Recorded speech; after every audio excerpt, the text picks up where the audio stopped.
Hey guys, and welcome back to another episode of The Grave, the podcast where I talk to friends, family, and even strangers about their paranormal experiences. I hope everyone had a happy holiday. I have personally been fairly unhealthy since our last episode. The overindulgence of food and alcohol has been detrimental, to say the least, and it's fair to assume I will need a hard reset quite soon to reduce some of the damage I'm currently inflicting on myself. However, that likely won't happen until after the new year. So for now, we press on with our gluttony. Thoughts and prayers are welcome at this time. Just a reminder, there will only be 2 more episodes left for this season, and those 2 will carry us on into the new year. And a quick shout out to my wife for putting up with the whole process for another season and all the late night edit hours that go into this project. She really is the best. Anywho, this week's episode is part 2 of Maggie's experiences, and she gives some accounts of not only another terrifying experience that she had, but a couple experiences that her family members have also had. And one of those concerns an old woman and or a witch. I'll leave that judgment call up to you. And without further ado, here is part 2 of Maggie's Tales.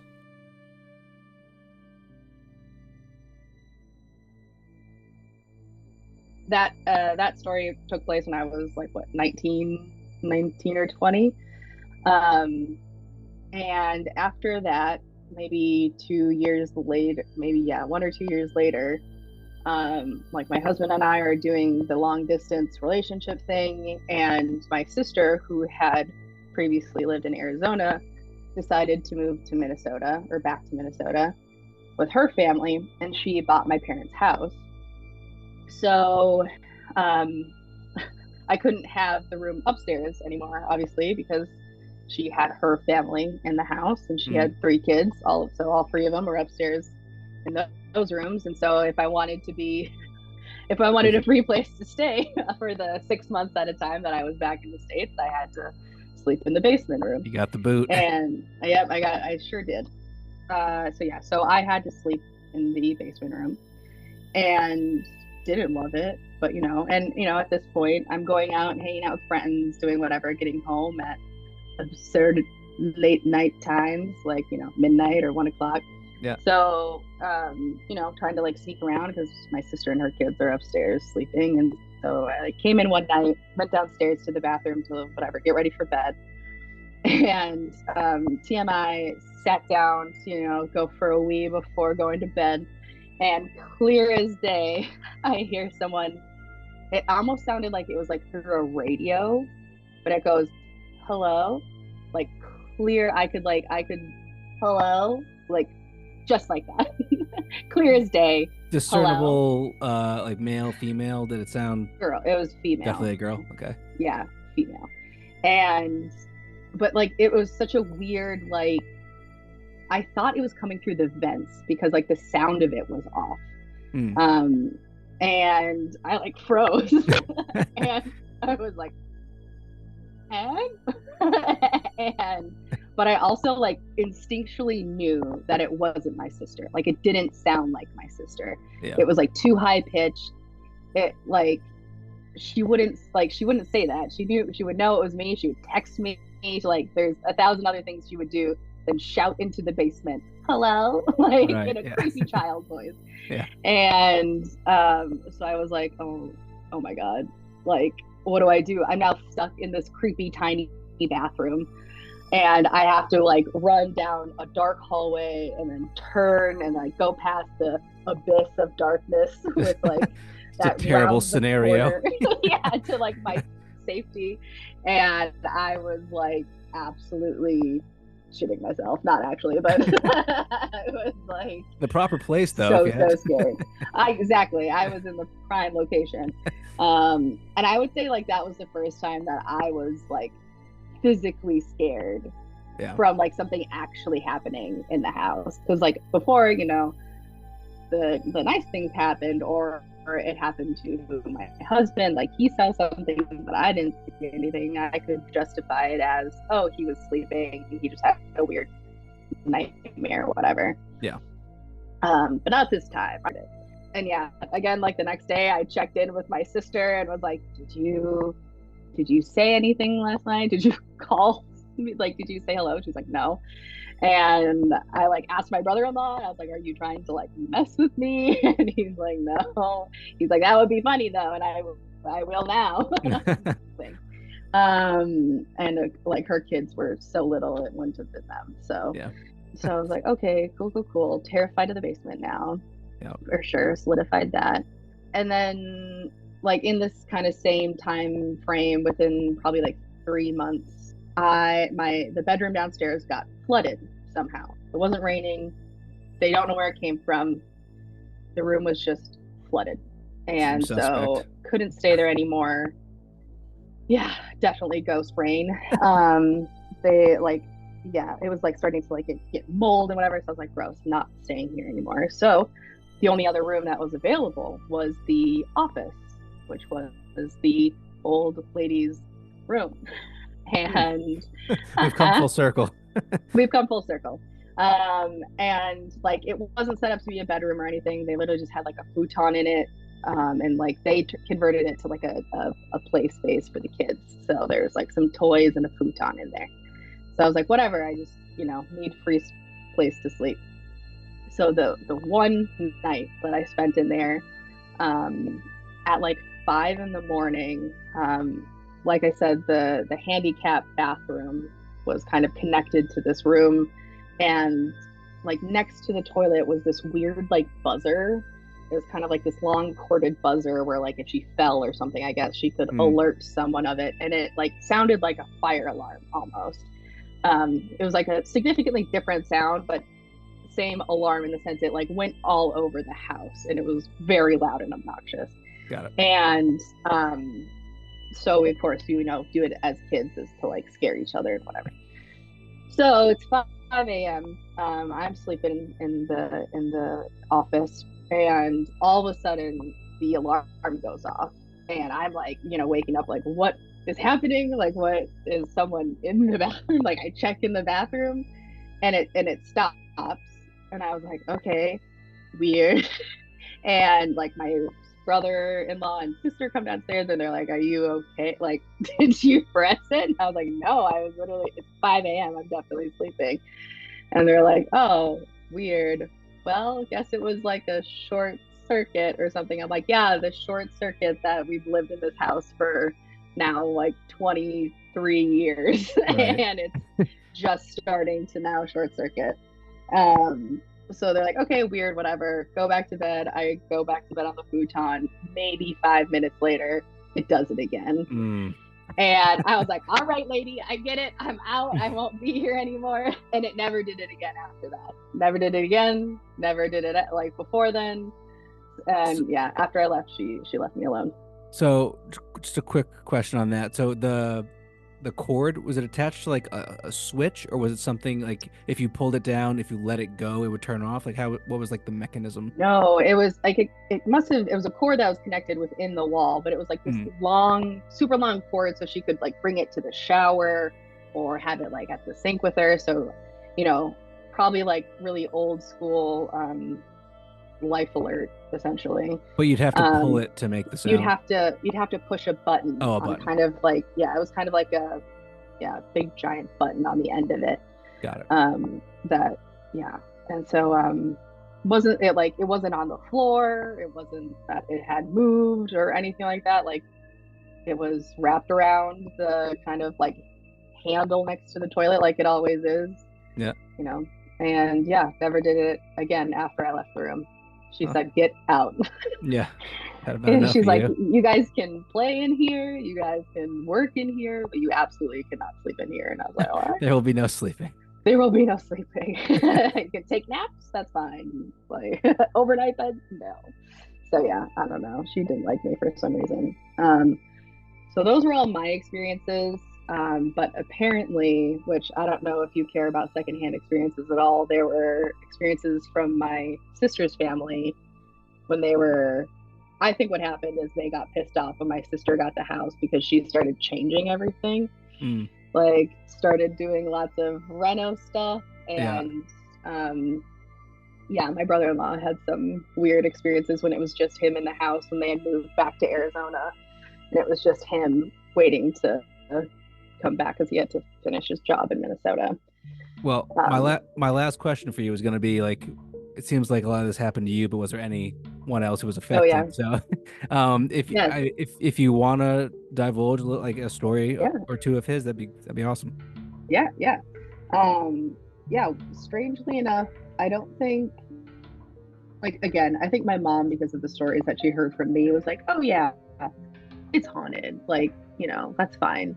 But I don't know if she never shared any stories with me that she had experienced outside of the stuff I had told her.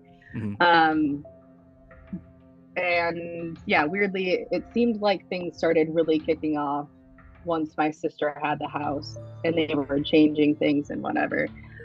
Like one weird little thing was like every night my sister and I would like watch TV in the evening. Her husband was a cop and he worked overnight, so it was just the two of us. And we would hear this weird like clicking. Like I kind of freaked out that it sounded like if you're trying to reset like a gas, like when you're turning the gas stove on or Yeah. something.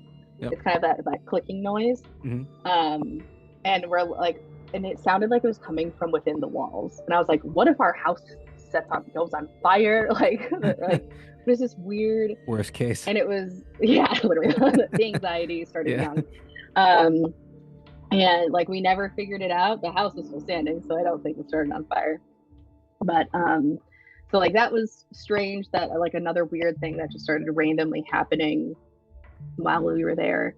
And my so my sister was moved back to Arizona with her two, or I guess all of the kids because they had to start school.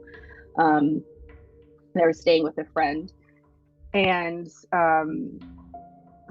her husband stayed in Minnesota because he was again a cop and had to finish out his stuff working in Minnesota while they went back to start school. And my sister came back with their youngest, who was 3 at the maybe, yeah, 2 or 3. I think she had just turned 3. And they came back to like get everything in the moving truck and like, they'd drive back with her husband. And Charlie, who was her daughter, the youngest at the time, was super excited because she was like, oh, I get to go stay in my cloud room. And she was like, it was again the small room that she had stayed in because she was the youngest, and she was super excited to be there again. And like they'd been there for a year and had all good things. And when they came back, the first night that Charlie was sleeping in the room, she came to Emmett Beach crying in the night and was like, there's she's like, I'm scared. And they're like, why are you scared? She's like, there's a lady in my closet. And they're like, a lady in your closet? She's like, yeah, she's a witch, she's scary. And I'm like, no, we're out of here. Absolutely not.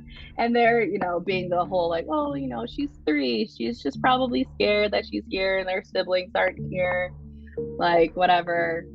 And I was like, I don't know. So she like stayed with them that night. And the next night they're like, okay, you're going to be a big girl. You're going to stay in your room. Like, we're leaving soon. This is your last time to be here. So, and she was like, yeah, I can do it. Like, it's not scary. Yeah, it's okay. I can do it.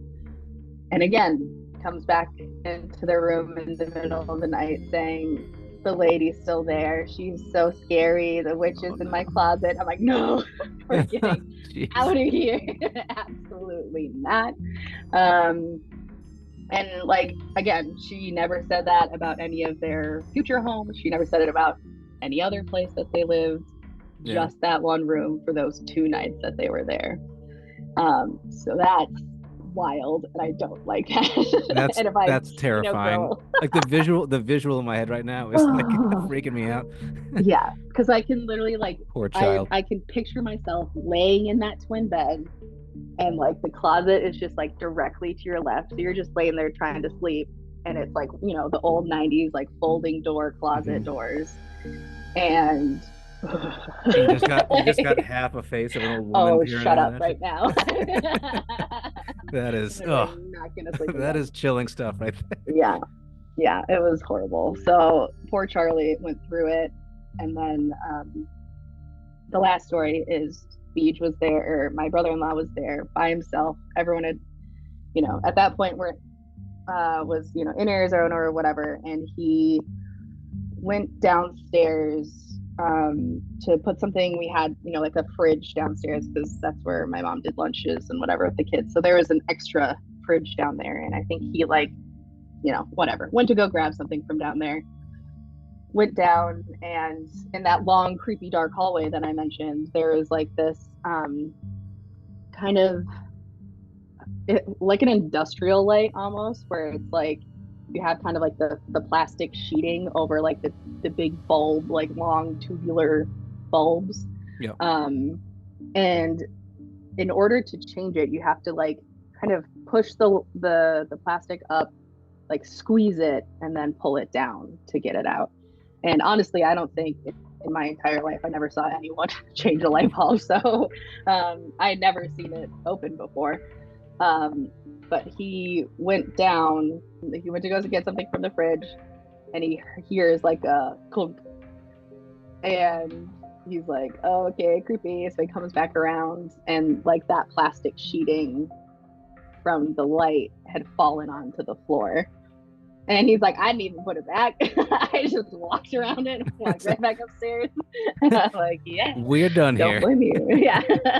Because there's just no way for it to fall out. Like you have to push it up, squish it so that it will come out from the ridges and then come Right. down. It's like and physically maneuver it to. Yeah. It's not like just slipped out. Because again, I know in 23 years I never saw that thing opened at all. Yeah. So that was all of the stories of the house. And my brothers insist that they never experienced anything. My sister, like, of course, the stuff that I was there for. So I don't know why it had a beef with me. Maybe because I was just like more open to it because I love spooky stuff. Yeah. Always have, be. Clearly. That they're like, oh, she's chill. She'll get it. Yeah. Yeah. This girl gets it. She may even enjoy this. Yeah. I promise I won't. Yeah. So pretty wild. And I don't think I've not really experienced anything outside of the house. So that's good. It sounds like you had enough fright for I know for one childhood. I know. And now I'm like, how do I test future homes? Like I'm gonna bring my dogs in there and be like, are you weirded out by this? Are you the dogs are a big indicator. I bring my dogs everywhere. See, I feel like it's smart.